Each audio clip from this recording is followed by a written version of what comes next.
বয়স 14 একটি বাচ্চা অভাবের কারণে তার বাবা অসুস্থ থাকায় ভ্যান নিয়ে সে নিখোঁজ হয় এবং এই মেসেজটি কিন্তু সারা দেশে চরমভাবে ভাইরাল হয়েছিল অসহায়ত্ব নিয়ে। পরবর্তীতে এই ব্যাপার নিয়ে আমাদের এক মান্দা থানার একটি চৌকুশ টিম এসআই শামীমের নেতৃত্বে সহ আমরা সবাই একাধিকবার বিভিন্ন জায়গায় খোঁজ অনেক লোককে জিজ্ঞাসাবাদ করার পরবর্তীতে জানা যায় বাচ্চাটিকে আমরা রাজশাহী থেকে উদ্ধার করি এবং তাকে কেউ আসলে নেয়নি। সে পরবর্তীতে ওর বাবার কাছে মানে সে একটু মনক্ষুণ্ণ হয়েছিল, রাগ করে সে চলে গিয়েছিল। কিন্তু সারা দেশব্যাপী যে মেসেজটা ছিল অভাবের কারণে অভাবের কারণে সে বাচ্চা ভ্যান নিয়ে যায়। পরবর্তীতে আমরা বিভিন্ন এটা নিয়ে অনেক আমরা কাজ করেছি, আপনার মিডিয়ার সহযোগিতা নিয়েছি। মিডিয়ার ভাই আপনারাও বিভিন্নভাবে নিউজ করছেন, আপনারাও খোঁজখবর রেখেছেন, এজন্য আপনাদের আন্তরিকভাবে ধন্যবাদ। এবং বাচ্চাটিকে উদ্ধার করতে পারে আমরা সত্যি আনন্দিত এবং আমরা মান্দা থানায় সবাই আমরা খুশি যে এটা আমরা করতে পেরেছি।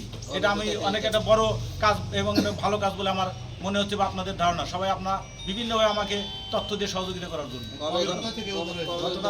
গতকাল রাজশাহীটা থেকে উদ্ধার করা হয়েছে। ওর বক্তব্যটা কি ছিল?